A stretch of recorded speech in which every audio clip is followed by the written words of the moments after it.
आज के हमारे इस लेसन का सबसे पहला सेंटेंस है कोशिश भी मत करना। देखिए एक कमांड है, आप किसी को इंस्ट्रक्शन दे रहे हैं कि देख इसको ट्राई भी मत करना, कोशिश भी मत करना। तो जब इस तरीके की कमांड या इंस्ट्रक्शन दिया जाता है उस टाइप के सेंटेंसेस को कहा जाता है इम्पेरेटिव सेंटेंसेस। कमांड इंस्ट्रक्शन याद रखिएगा इम्पेरेटिव। इसमें बहुत लोगों को कंफ्यूजन होता है बट बहुत ईजी है। देखिए अब हम इसको बोलेंगे डू नॉट इवन ट्राई, या सहूलियत के लिए ईजी तरीके से बोल सकें उसके लिए बोल सकते हैं डोंट इवन ट्राई। देखिए ट्राई हिंदी में अगर हम बोलें तो कोशिश करना होता है, उसको इंग्लिश में हम बोल सकते हैं टू ट्राई और टू अटेम्प्ट। अटेम्प्ट मतलब भी कोशिश करना होता है। तो आप यहाँ अटेम्प्ट वर्ड भी यूज कर सकते हैं, ट्राई भी कर सकते हैं। अब आपने कहा है कोशिश भी मत करना, एम्फेसिस दिया है, दबाव डाला है, इसलिए हमने लिखा है इवन ट्राई, है ना, इवन। अब डोंट क्या है, डोंट नेगेटिव है बताने के लिए कि कोशिश नहीं करनी है, मत करना, so don't even try. Next है उसके बारे में सोचना भी मत। देखिए ये उसी तरीके का सेंटेंस है जैसा अभी मैंने आपको समझाया था। थोड़ा और क्लैरिटी आए उसके लिए एक और सेंटेंस मैंने ऐड किया है। देखिए अगेन ये कमांड है, इंस्ट्रक्शन है और स्ट्रॉन्ग कमांड है, तो इम्पेरेटिव सेंटेंस हुआ। अब हम इसको बोलेंगे कैसे, don't even think about that. तो प्रेजेंट टेंस है पहली बात और इम्पेरेटिव है क्योंकि कमांड है, इंस्ट्रक्शन दिया है, हमने किसी को बोला है ये नहीं करना है या करना है। अब देखिए अगेन अगर हम स्ट्रक्चर की बात करें तो इसके बारे में, उसके बारे में, तो हम कह सकते हैं अबाउट दिस या अबाउट दैट। ठीक है, ये तो क्लियर है। सोचना, सोचना को हम इंग्लिश में कह सकते हैं टू थिंक। ठीक है ना, टू थिंक यानी सोचना। भी मत, भी मत वाला सेंटेंस आया अगेन। मत को तो आप बोलेंगे डोंट क्योंकि प्रेजेंट टेंस का वाक्य है, तो आप बोल देंगे डोंट या डू नॉट। भी मत तो आप इवन लगा देंगे एम्फेसिस के लिए, जैसे हमने पहले सेंटेंस में लगाया था। तो don't even think about that, present tense का इंपेरेटिव सेंटेंस। तुम्हारी हिम्मत कैसे हुई ऐसा करने की, इंग्लिश में हम कहेंगे how dare you to do something like this. देखिए जब आपको कहना हो ना तुम्हारी हिम्मत कैसे हुई, तो आप सिंपली कह सकते हैं हाउ डेयर यू। इसका मतलब होता है तुम्हारी हिम्मत कैसे हुई, तुमने हिम्मत कैसे की। अब टू डू यहाँ पर वर्ब है। टू डू का मतलब है करना, समथिंग यानी कुछ ऐसा, कुछ भी या ऐसी चीज, लाइक दिस यानी इस तरीके का, समथिंग लाइक दिस यानी कुछ इस तरीके का। So how dare you to do something like this. अगर आपको किसी से क्वेश्चन पूछना हो, क्या आप अंदर हैं या क्या आप रूम में हैं, तो ये किस तरीके का सेंटेंस हुआ पहले तो ये देख लेते हैं। ये यस नो टाइप का क्वेश्चन हुआ क्योंकि इसका आंसर हाँ या ना में दिया जा सकता है। तो हम इसको बोलेंगे कैसे, आप कहेंगे आर यू इन देयर या are you in the room. Are you क्या आप हैं, आर यू का मतलब सिंपली हुआ क्या आप हैं, इन देयर यानी वहां अंदर। आर यू क्या आप हैं इन द रूम मतलब रूम के अंदर। इन क्या है यहाँ पर, प्रिपोजिशन है क्योंकि रूम के अंदर की बात की जा रही है इसलिए इन द रूम लिखा है। नेक्स्ट देखिए, मेरा चेहरा सूजा हुआ लग रहा है। सूजन आ जाती है ना कभी कभी चेहरे पे, वही बात की जा रही है, तो हम कैसे कहेंगे माई फेस लुक्स स्वोलन। देखिए लग रहा है प्रेजेंट का वाक्य है, अभी वर्तमान की बात कर रहे हैं इसलिए हमने लुक्स लिखा है। माई फेस यानी मेरा चेहरा, लुक्स यानी दिखता है या दिख रहा है, स्वोलन, स्वोलन अब देखिए इसको समझते हैं, टू स्वेल ये एक वर्ब है जिसका मतलब है सूज जाना। अगर हम कहें इसके सारे फॉर्म्स की बात, तो इसका जो पास्ट वाला फॉर्म होता है उसे कहते हैं स्वेल्ड। थर्ड फॉर्म हो गई स्वोलन, सूज चुका है, उस तरीके का जो मीनिंग है। स्वेलिंग, स्वेल्स, ये सारी फॉर्म्स है। टू स्वेल यानी सूज जाना, स्वोलन यानी सूज चुका है। सो माई फेस लुक स्वोलन मतलब मेरा फेस जो है सूजा हुआ लग रहा है। मेरी आंखों के नीचे काले घेरे हैं। अगर किसी को आपको इस कंडीशन के बारे में एक्सप्लेन करना है तो आप क्या कहेंगे, आई have dark circles under my eyes. देखिए आई हैव मत बताता है पोजेशन को, ओनरशिप को, मतलब आप क्या है आपके पास उस चीज को बताता है। So I have in this case what, dark circles. So I have dark circles, अब वो कहाँ है, अंडर माई आईज। अंडर मतलब प्रिपोजिशन हो गई, उसका मतलब है नीचे, आंखों के नीचे, इसीलिए अंडर माई आईज। अब देखिए एक और सिचुएशन लेते हैं, मेरी आंखों के चारों तरफ फूला हुआ है। देखिए फूला हुआ है मतलब I have puffiness around my eyes. देखिए आपको दिख रहा है पिक्चर में, पफिनेस है, अराउंड मतलब चारों तरफ। I have again possession, ownership मतलब मेरे पास क्या है, आई हैव पफिनेस। पफिनेस क्या होती है? सूजन, थोड़ा सा फूला हुआ सा जो रहता है ना कंडीशन, उसे पफिनेस कहते हैं।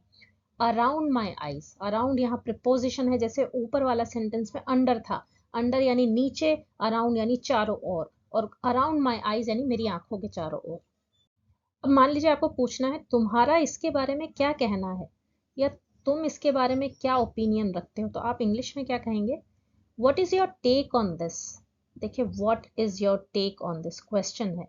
योर टेक मतलब your viewpoint, your stance, your opinion, आपका विचार क्या है, आपका पॉइंट क्या है, व्यू देखने का नजरिया क्या है इस सिचुएशन के बारे में। तो ये सब है, आप कह सकते हैं view point, stance, opinion. What is your मतलब क्या है तुम्हारा, टेक ऑन दिस, टेक मतलब व्यू पॉइंट, ऑन दिस यानी इसके ऊपर या इसके बारे में। मैं अपने शब्द वापस लेता हूँ, या मैंने जो कहा उसे मैं वापस लेता हूँ। कई बार ऐसा होता है कि हम कुछ कह देते हैं जल्दी में बिना सोचे समझे, और वो ठीक नहीं होता, तो हम कहते हैं कि ठीक है, सॉरी, मैंने जो कहा मैं वापस ले लेता हूँ। इंग्लिश में हम क्या कहेंगे? हम कह सकते हैं I take my words back. देखिए, आई टेक, टेक मतलब क्या होता है? लेना। आई टेक मतलब मैं लेता हूँ, माई वर्ड्स यानी मेरे शब्दों को, बैक यानी वापस या पीछे। टेक इट बैक, कई बार आपने ये भी सुना होगा, टेक इट बैक मतलब इसे वापस लो। ये भी वही सेंटेंस, मीनिंग उसका वही है कि जो कहा उसको वापस ले लो। So I take my words back या टेक इट बैक। मेरी बात ध्यान में रखना, वो एक दिन अरबपति बनेगा। इंग्लिश में हम कहेंगे mark my words, he will be a billionaire one day. देखिए, अरबपति जो होता है ना, उसको कहते हैं बिलियनियर, और जो करोड़पति होता है उसे कहते हैं मिलियनेयर। ठीक है ना, मिलियन मतलब करोड़, और बिलियन यानी अरब। तो मार्क माय वर्ड्स, आप कह रहे हैं कि मेरे वर्ड्स को मार्क कर लो, मतलब लिख के रख लो, इस तरीके का सेंस, ध्यान में रखना। ही विल बी मतलब वो बनेगा, टू बी यानी होना, ही विल बी फ्यूचर का टेंस हो गया कि वो बनेगा फ्यूचर में। अब बिलियनेयर मतलब एक अरबपति, वन डे यानी एक दिन। मैंने कभी भी ऐसा नहीं कहा, वो झूठ बोल रहा है। तो इंग्लिश में आप कहेंगे आई never said that, he is telling a lie. Never मतलब कभी नहीं, सेड यानी कहा था, है ना, पास्ट की बात है, कहा। आई नेवर सेड मतलब मैंने कभी नहीं कहा, दैट यानी वो। ही इज टेलिंग प्रेजेंट कंटिन्यूअस का सेंटेंस हो गया कि वो कह रहा है ना। ही इज टेलिंग अ लाई, अ लाई मतलब एक झूठ, झूठ को अ लाई बोला जाता है। So I never said that he is telling a lie. गुमी हुई चाबियां सोफा के नीचे मिली, तो आप इंग्लिश में क्या कहेंगे? The lost keys were found under the couch. Lost keys, lost क्या होता है? आपने कई बार देखा होगा मंदिरों में रहता है लॉस्ट एंड फाउंड सेक्शन रहता है, कोई रूम रहता है जहां पर जो गुमी हुई चीजें होती है ना, जो मिल गई हैं, वो वहां रखी जाती है। तो लॉस्ट क्या? गुम गई, और फाउंड यानी मिल गई। लॉस्ट कीज यानी गुमी हुई चाबियां, वर फाउंड यानी मिली थी, अंडर द काउच, अंडर मतलब प्रिपोजिशन यानी के नीचे, द काउच यानी काउच के नीचे।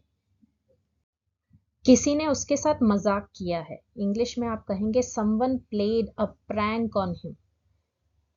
To play a prank on someone, इसका मतलब क्या है? इस एक्सप्रेशन का मतलब है किसी के साथ मजाक करना। लाइक मैं कहती हूँ I played a prank on my brother, मतलब मैंने अपने भाई के साथ एक मजाक किया, ठीक है ना, played a prank. So to play a prank on someone, किसी के साथ मजाक करना। अब देखिए स्ट्रक्चर समझिए, समवन यानी किसी ने या किसी के साथ, समवन का मतलब ये होता है कोई भी।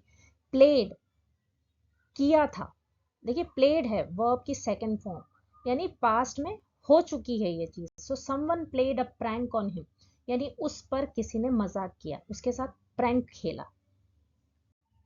वो कैसे मर गए, इंग्लिश में पूछना है, क्वेश्चन है, तो हम कहेंगे हाउ डिड ही डाई। देखिए कई बार हमें समझ नहीं आता कि क्वेश्चन फॉर्म कैसे होते हैं। सिंपली क्या होता है, सबसे पहले तो क्वेश्चन वर्ड आ जाएगा, उसके बाद हेल्पिंग वर्ब आएगी। हेल्पिंग वर्ब को ऑक्सिलरी वर्ब भी कहा जाता है, जो यहाँ पर डिड है। अब यहाँ डिड ही क्यों आया आप कहेंगे, डू क्यों नहीं आया? क्योंकि हम कह रहे हैं जिस पर्सन के बारे में बात कर रहे हैं वो मर चुके हैं, है ना। तो हम पास्ट टेंस की बात कर रहे हैं, पास्ट की बात कर रहे हैं, इसीलिए डू की सेकंड फॉर्म आई है डिड। हाउ डिड ही, वो कैसे, डाई यानी मरे थे। देखिए यहाँ डाई आया, डाइड नहीं आया। डिड के बाद जब वर्ब आएगी ना, वो हमेशा फर्स्ट फॉर्म में आएगी। हाउ डिड ही डाइड नहीं होगा, हाउ डिड ही डाई, वो कैसे मर गए थे, कैसे मर गए हैं। So how did he die. Did यहाँ पास्ट टेंस के लिए वर्ब है, याद रखिएगा। सो ये क्वेश्चन जब बनाना हो तो यही स्ट्रक्चर आपको फॉलो करना होता है, और यही आपको हर जगह मिलेगा, आप ऑब्जर्व जरूर कीजिएगा। अब यहाँ ध्यान रखिए, यहाँ ऑब्जेक्ट नहीं है, ओनली क्वेश्चन वर्ड है, ऑक्सिलरी वर्ब है, सब्जेक्ट है जो कि है ही, और मेन वर्ब है टू डाई यानी मरना। भीड़ में कोई मेरे पैर पर चढ़ गया। Someone stepped on my feet in the crowd. Someone का मतलब अभी मैंने आपको बताया था, टू स्टेप ऑन समथिंग मतलब किसी चीज पर चढ़ जाना या उसको दबा देना। पैर रखना वाला जो इमोशन है वो टू स्टेप ऑन समथिंग पे आता है, ठीक है ना। जैसे आप दरवाजे के बाहर जो डोर मैट रखा होता है उसके उस पर स्टेप करके जाते हैं, you step on the door mat and enter into the house. तो someone stepped on my feet यानी कोई मेरे पैर पर चढ़ा था, कहाँ पर, इन द क्राउड यानी भीड़ में। फुट, एक पैर की बात करते हैं तो फुट यूज करते हैं, दोनों पैर की बात करते हैं तो फीट लिखते हैं, इसीलिए हमने फीट लिखा है, याद रखिएगा। नेक्स्ट, उसने मुझे धक्का देने के बाद एक्सक्यूज मी कहा। कई लोग कहते हैं एक्सक्यूज मी इस तरीके से कहते हैं, तो क्या है एग्जैक्टली वो, she said excuse me after pushing me. देखिए शी सेड उसने कहा था, excuse me after pushing me मतलब पुश करने के बाद, है ना। आफ्टर का क्या मतलब हुआ, के बाद। अब देखिए एक्सक्यूज मी का क्या मतलब होता है, जब आप किसी को इंटरप्ट करते हैं कुछ बीच में कहते हुए, या आपको कहीं जाना है, पास करना है ना, और आप किसी के बीच में आ रहे हैं तो आप क्या कहते हैं, एक्सक्यूज मी मतलब माफ कीजिए, अपोलोजाइज करते हैं। पोलाइट वे है, जस्ट माफी नहीं मांग रहे एग्जैक्टली, पोलाइट वे है कि ठीक है थोड़ा साइड में हो जाइए, मुझे आपको रोकना पड़ेगा या इंटरप्ट करना पड़ेगा, वो वाला सेंस रहता है। रुको, तुम्हारी आंख के अंदर पलक का एक बाल है। देखिए पलक जो होती है ना, आपकी आईज, ये पिक्चर में दिखाई दे रहा है, आई के जो ऊपर बाल दिखाई दे रहे हैं, एक तो ऊपर वाला एरिया होता है और एक नीचे वाला, ये आई लिड्स कहलाते हैं। आई लिड्स क्या होते हैं, आई का लिड मतलब होता है एग्जैक्टली ढक्कन, तो आईज के ऊपर ढक्कन है, ऊपर भी है और नीचे भी है। और जो आईज के बाल होते हैं ना, पलक के बाल, उनको आई लैशेस कहा जाता है। तो हम कह रहे हैं wait, there is an eyelash inside your eye. Eyelash मतलब एक बाल है आपके, जो आंखों के ऊपर जो बाल होते हैं उसको आईलैश कहते हैं।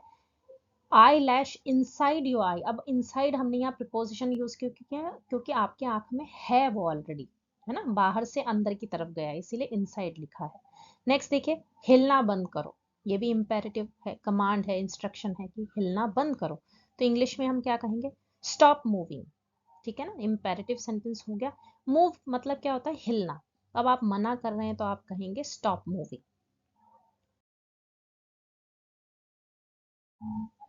ये चश्मा नंबर का है क्या, इंग्लिश में पूछ रहे हैं, क्या है, यस नो टाइप का क्वेश्चन है, तो हम इंग्लिश में क्या कहेंगे, आर दीज प्रिस्क्रिप्शन ग्लासेस। देखिए आपके जो ग्लासेस होते हैं ना, एक तो सन ग्लासेस होते हैं और एक जो नंबर वाले ग्लासेस होते हैं उनको प्रिस्क्रिप्शन ग्लासेस कहा जाता है, क्योंकि वो प्रिस्क्राइब किए जाते हैं डॉक्टर के द्वारा, डॉक्टर लिख के देता है कि ये नंबर लगेगा, इसीलिए इन्हें प्रिस्क्रिप्शन ग्लासेस कहा जाता है। अब हमने दीज लिखा है, आर दीज, डीज क्यों लिखा, क्योंकि प्लूरल है, ग्लास एक नहीं होता, ग्लास एक तो पीने वाला ग्लास होता है वो अलग है। जब आप चश्मों की बात करते हैं तो हिंदी में भी उनको चश्मे कहा जाता है, क्योंकि दो ग्लासेस रहते हैं उसमें, इसीलिए दीज लिखा है, are these prescription glasses, plural है ये।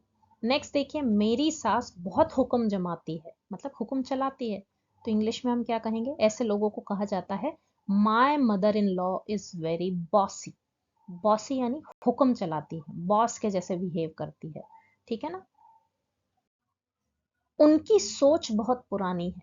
अब किसी की अगर सोच पुरानी हो, पुराने टाइम के जैसे सोचते हो, तो क्या कहते हैं, आउटडेटेड या ओल्ड फैशन या रिग्रेसिव थिंकिंग भी कहते हैं। तो आप कह सकते हैं her thinking is very outdated या her thinking is very old fashion. Old fashion मतलब क्या होता है, पुराने टाइप का, जो फैशन चला गया वैसा। आउटडेटेड मतलब भी पुराना। क्या तुम मार्केट तक पहुंच पाओगे या क्या तुम मार्केट पहुंच जाओगे। देखिए आप पूछ रहे हैं कि आप आओगे कि नहीं, इस तरीके के सेंटेंस को उसको आप बोलते हैं can you make it to the market. Can you, ये कर सकते हो क्या वाला मीनिंग है, क्वेश्चन है can you. Make it to somewhere, इसका मतलब क्या होता है, किसी लोकेशन पर पहुंचना, पहुंच पाना, ठीक है ना। तो can you make it to the market, आप ये भी कह सकते हैं can you make it to the meeting, मतलब क्या मीटिंग पर पहुंच पाओगे, आ पाओगे क्या, वो वाला सेंस है। तो कैन यू मतलब कर सकते हो क्या, are you able to do this, इस तरीके का सेंस है। तुम लेन के बीच में क्यों खड़े हो, अब लेन क्या होता है वो मैं आपको बताती हूँ, पहले हम देखते हैं कि बोलना कैसे।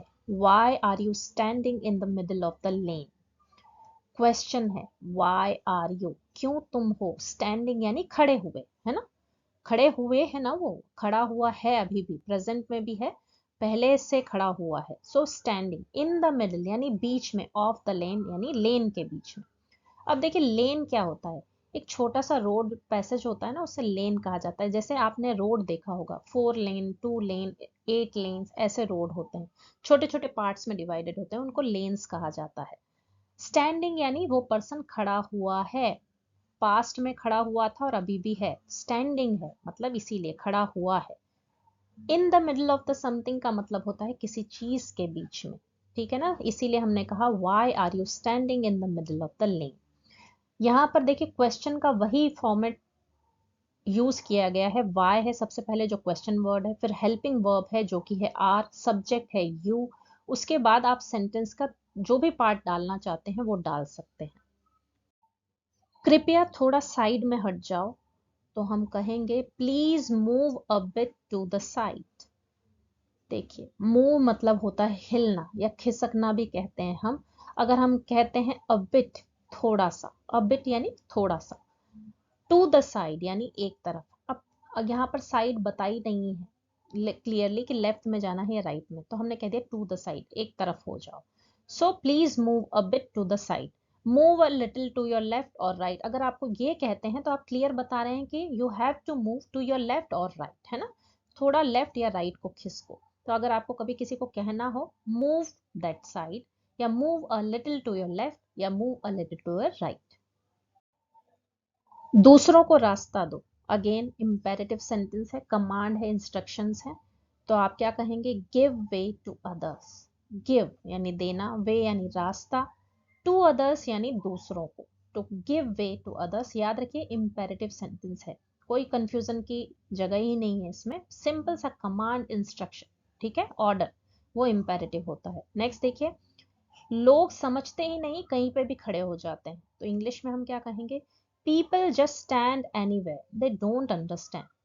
देखिए जस्ट स्टैंड मतलब कहीं पर भी खड़े हो जाते हैं, बस खड़े हो जाते हैं, उस तरीके का सेंस है, बस खड़े हो जाते हैं। पीपल यानी लोग, एनीवेयर यानी कहीं पे भी, दे डोंट अंडरस्टैंड।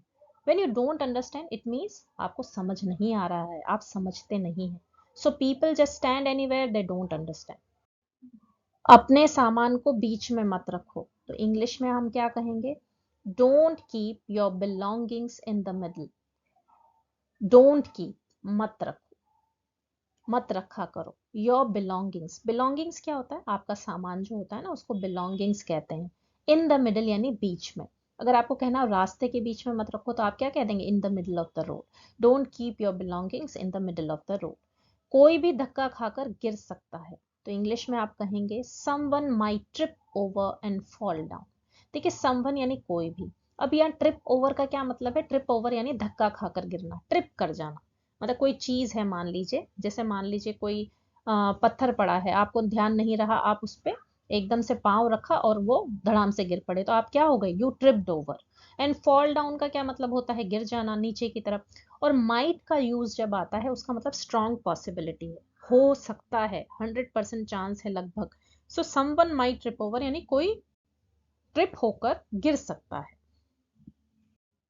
एक लेन में गाड़ी चलाओ, तो इंग्लिश में हम कहेंगे प्लीज ड्राइव इन अ लेन, है ना, सिंपल है ये तो बहुत, प्लीज ड्राइव यानी आप कह रहे हैं पोलाइटली कि ड्राइव करो इन अ लेन यानी एक लेन में, यानी एक लाइन में, जो लेन बनी हुई है उसी में, इधर उधर मत खिसको।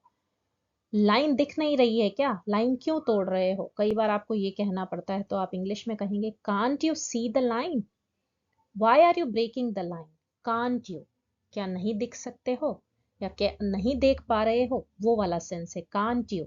Are not you able to see the line, मतलब देख नहीं पा रहे हो क्या लाइन, या लाइन के प्लेस पर आप क्यू भी लिख सकते हैं, क्यू और लाइन सेम मीनिंग है, लाइन थोड़ा सा कॉमन है, बोलने में और सुनने में ज्यादा आता है।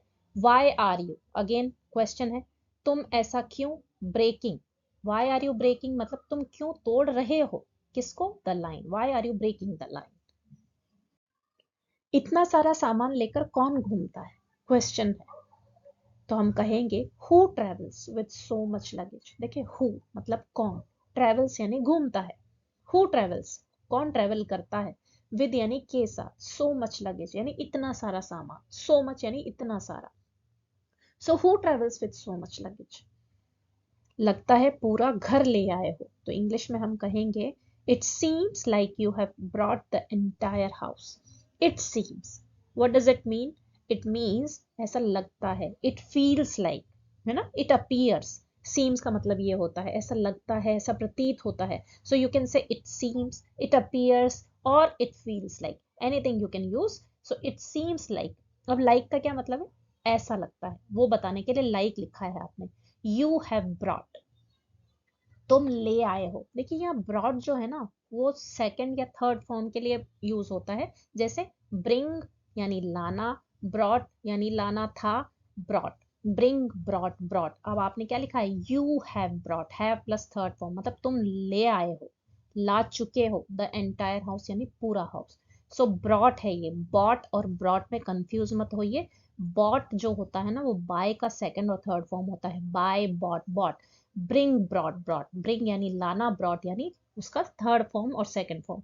सो it seems like you have brought the entire house. तो हमने इस सेंटेंस में कितनी चीजें सीखी, आप कह सकते हैं इट सीम्स और इट अपीयर्स और इट फील्स लाइक, लाइक का मतलब ऐसा, यू हैव ब्रॉट, ब्रॉट और बॉट का डिफरेंस भी हमने सीखा, याद रखिए, नोट्स बना लीजिए, इसको नोट कर लीजिए। तुम्हें किसी से क्या मतलब है, अगर आपको ये कहना है तो आप क्या कह सकते हैं, what do you have to do with anyone. देखिए वॉट डू यू हैव, तुम्हें क्या है, टू डू मतलब करना, again what do you have to do, तुम्हें क्या करना है, ये जो टू डू है ना हैव के बाद, इस ये वर्ब है, इसका मतलब करना। What do you have to do, तुम्हें क्या करना है, विद एनी वन यानी किसी के साथ, मतलब तुम्हें किसी से क्या मतलब है। मीनिंग और ट्रांसलेशन थोड़ा सा डिफरेंट है, इसमें कंफ्यूज मत होइएगा। व्हाट डू यू हैव, तुमको क्या है, टू डू यानी करने का, विद एनीवन यानी किसी के साथ। मुझे कोई आइडिया ही नहीं था, मतलब मुझे इसके बारे में कुछ पता नहीं था, तो आप क्या कहेंगे, I had no idea at all. I had यानी नहीं मुझे पता था, जैसे आई हैव कहते हैं ना, मतलब आप वर्तमान की बात कर रहे हैं, आई हैव अ पेन मतलब मेरे पास प्रेजेंट में कोई चीज है, आई हैड यानी मेरे पास था, नो आइडिया मतलब मुझे कोई आइडिया नहीं था, एट ऑल यानी बिल्कुल भी, I had no idea at all. मैं फिर से इसके बारे में सोच रहा हूँ, इंग्लिश में हम क्या कहेंगे, आई एम हैविंग सेकंड थॉट्स। देखिए इसको मैं समझाती हूँ, थोड़ा सा कंफ्यूजिंग होगा। देखिए आपने कई बार ऐसा होता है किसी चीज के लिए मन बना लिया, अब एंड टाइम आया और आपने अपना विचार एकदम से बदल लिया, आपको दूसरे दूसरे विचार आ रहे हैं कि करना है या नहीं करना है, तो उसको सेकंड थॉट्स कहा जाता है, मतलब आप फिर से विचार कर रहे हैं, you are reconsidering that thing. So I am having second thoughts, उसका मतलब है मैं फिर से विचार कर रहा हूँ, मैं फिर से सोच रहा हूँ इसके बारे में। पहले वो मान गया लेकिन बाद में उसने विचार बदल लिया। अब इसको इंग्लिश में क्या कहेंगे, initially he agreed but later he started having second thoughts. अभी मैंने सेकंड थॉट्स का मतलब आपको बताया कि मतलब फिर से विचार करना, उस चीज को बारे वापस से कंसीडर करना, रिकंसीडर करना। इनिशियली, इनिशियल मतलब क्या होता है, शुरू में, इनिशियली मतलब शुरू से ही या शुरू में, ही अग्रीड यानी वो मान गया था, अग्रीड सेकंड फॉर्म है अग्री का, मतलब मान गया था, बट लेटर, लेटर मतलब बाद में, ही स्टार्टेड यानी उसने शुरू कर दिया, हैविंग मतलब होना या फील करना, सेकंड थॉट्स मतलब उसने रिकंसीडर करना चालू कर दिया, फिर से विचार बदल लिया, तो ये मतलब है। नेक्स्ट देखिए, उसने डरकर अपना मन बदल लिया। अब एक तो होता है कि रिकंसीडर कर रहे हैं, एक आप बिल्कुल तैयार थे पर आपको डर लगने लगा और आप मन बिल्कुल ही बदल लिया, बिल्कुल ऑपोजिट हो गए, तो आप क्या कहेंगे, आप कहेंगे he got scared and changed his mind. Got scared, देखिए व्हेन यू गेट स्कैर्ड इसका मतलब है आप डर गए हैं, आप कह रहे हैं वो डर गया था, तो आप क्या कहेंगे, he got scared. And changed मतलब बदल लिया, हिज माइंड यानी उसका विचार या माइंड ही बदल लिया, he got scared and changed his mind. तो सेकंड थॉट्स याद रखिएगा, मतलब आप रिकंसिडर कर रहे हैं अपने डिसीजन को, और माइंड चेंज कर लेना मतलब अपना मन बदल लेना। मुझे लगता है तुमको बाल खुले रखने चाहिए। देखिए जब भी आप कहते हैं मुझे लगता है, अभी मैंने आपको एक्सप्लेन किया था, तो आप क्या कह सकते हैं, आई थिंक, ठीक है ना, I feel like. So I think यानी मैं सोचता हूँ या मुझे लगता है, you should keep your hair open. Hair open रखना मतलब हेयर को खुला रखना, यू शुड यानी तुम्हें रखना चाहिए, कीप योर हेयर ओपन मतलब तुम्हें बालों को खुला रखना चाहिए। आप अपने बालों को खुला रखने के बजाय जूड़ा क्यों नहीं बना लेती, तो इंग्लिश में हम क्या कह सकते हैं, why don't you make a bun instead of keeping your hair open. Why don't you, आप क्यों नहीं कर लेते, मेक अ बन यानी जूड़ा बना लेते, Y don't you make a बन मतलब आप जूड़ा क्यों नहीं बना लेते। बन का क्या मतलब होता है, बालों को बांध कर एक जूड़ा बना लेना, मेक अ बन मतलब जूड़ा बनाना, इंस्टेड यानी के बजाय, of keeping, instead of keeping मतलब किसी चीज को करने के बजाय, ये कह रहे हैं योर हेयर ओपन मतलब बालों को खुला रखने के बजाय आप जूड़ा क्यों नहीं बना लेते। आज के हमारे इस लेसन का आखिरी सेंटेंस है, उसका चेहरा पिंपल से भर गया है या भरा हुआ है। तो इंग्लिश में हम क्या कहेंगे, his face is filled with pimples. His face यानी उसका चेहरा, इज यहाँ पर वर्ब है और उसके बाद फिल की सेकंड फॉर्म आई है फिल्ड, इज फिल्ड यानी भरा हुआ है, विद पिंपल्स यानी पिंपल्स के साथ। So his face is filled with pimples. तो आज के लेसन में इतना ही, आई होप आपको पसंद आया होगा। लाइक करिए, सब्सक्राइब करिए और ज़्यादा से ज़्यादा शेयर कीजिए। मिलते हैं नेक्स्ट ऐसे ही इंटरेस्टिंग और वैल्यूएबल लेसन में जल्दी ही, तब तक के लिए नमस्कार, थैंक यू।